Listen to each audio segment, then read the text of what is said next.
Do you have a talk a lot family?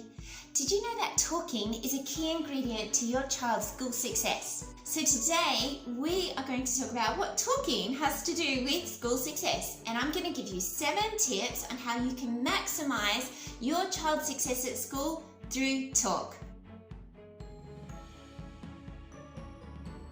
Hi, I'm Joni Flowers, and I help parents and educators with practical tips on how they can support young children on their learning journey.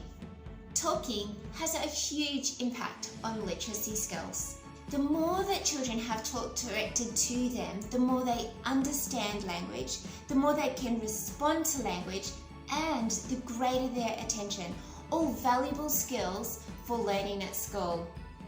And this is what research has shown. The more words and complex vocabulary that children have when they start school, the greater success they will have with their learning. Note the emphasis is on talk directed to them. You see, just overhearing talking does not have the same impact as face-to-face active discussions. This applies to TV shows. There may be a lot of talk on the TV, but if it's not two-way conversation, it's not actually helpful talk. And that's the other point also. One-way talk isn't helpful either. Lectures and monologues are not going to generate the response to get children to attend to what we're saying and get all those neurons connecting. Hey, do lectures and monologues work on us? No. Quality talk has to be two-way. When children are in conversations, they have to hear the words and the context, they have to process those words and context, and then they have to formulate words to give an understandable response. Each time they hear a new word and understand a new word, neurons connect, and then that child then can use that word in the future. The more connections that develop, the more information a child can access. In other words, they understand more. Now, as a mum and a primary school teacher, I know firsthand that no child has the same timeline of development. I mean, how many children were ever born on their due date? So, no comparing your child with others. However, it is good advice to check in with your pediatrician every so often just to check your child is on track. Now, tips to maximize your child's school success through talk. Tip number 1, let children see you talking. Be conscious about talking face to face with your child. Let them see your mouth moving. Let them see your facial expressions and your hand movements if you're a big gesture speaker. When children watch you as you speak, they learn things such as pronunciation. This is a valuable skill that will help them when they're learning sounds and how to put sounds together and spell words. Facial expressions and gestures also help children understand the context of words. The weather outlook looks gloomy. Facial expressions indicate what the new word gloomy might be meaning, and this helps the child then be able to apply that and use that in a sentence. Tip number 2, ask questions. Sure, ask easy questions such as, what was your favourite part of the movie? But it's the deeper questions that really get your child to think. A good word to start a deeper question is why. Why do you think the character was always grumpy?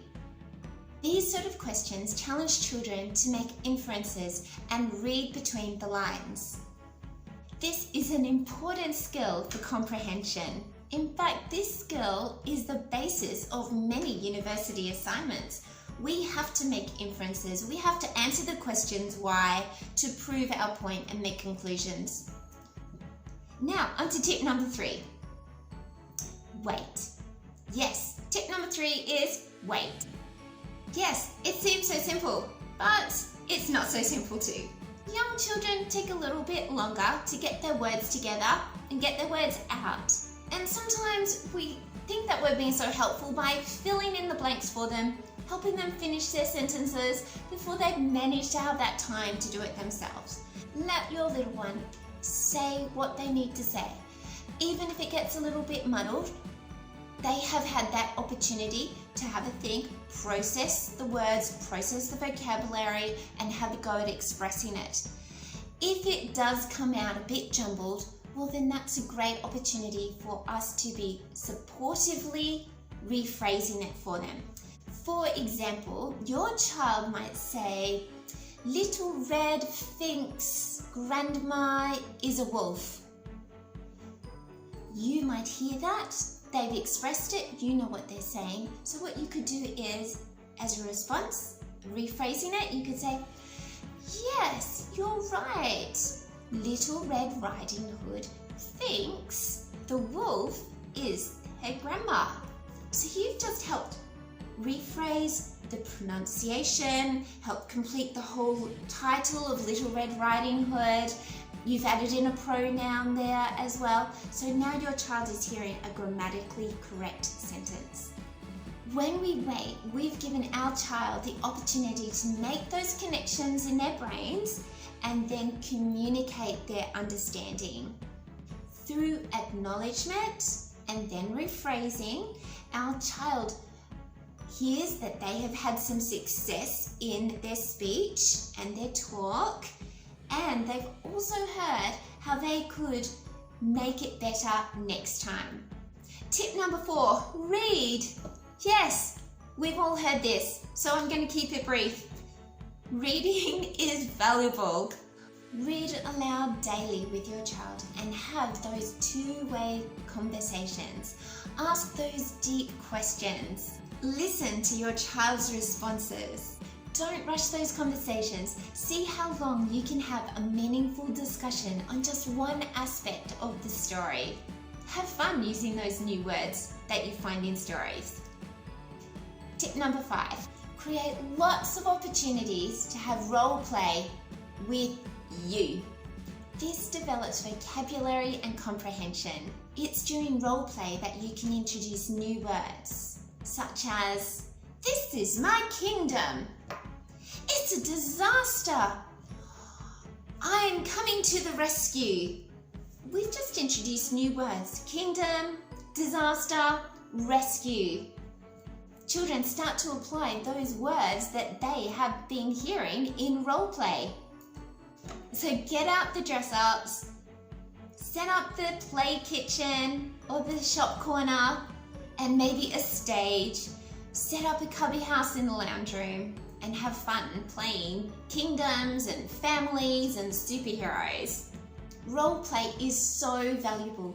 It helps children take on different perspectives and understand different points of view, and this helps them understand the world around them. Now for tip number 6, play barrier games. Barrier games are games where players have a barrier in front of them. One player uses words to direct the other player to perform a sequence. That player must listen carefully and place the counters on the right position.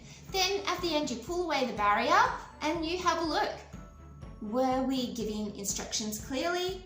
Were we listening to instructions clearly? This is obviously a very valuable skill for learning at school.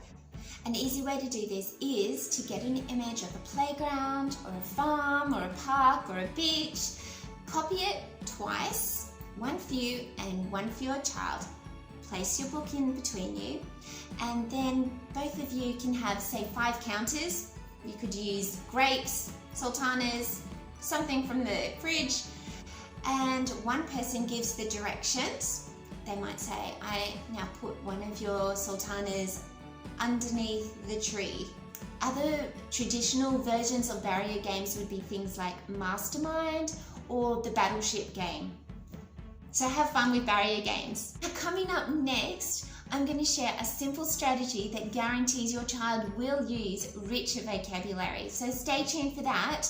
But first, click on the like down below, like this video, and in the comments below, share some ideas on how you enrich your child's talk.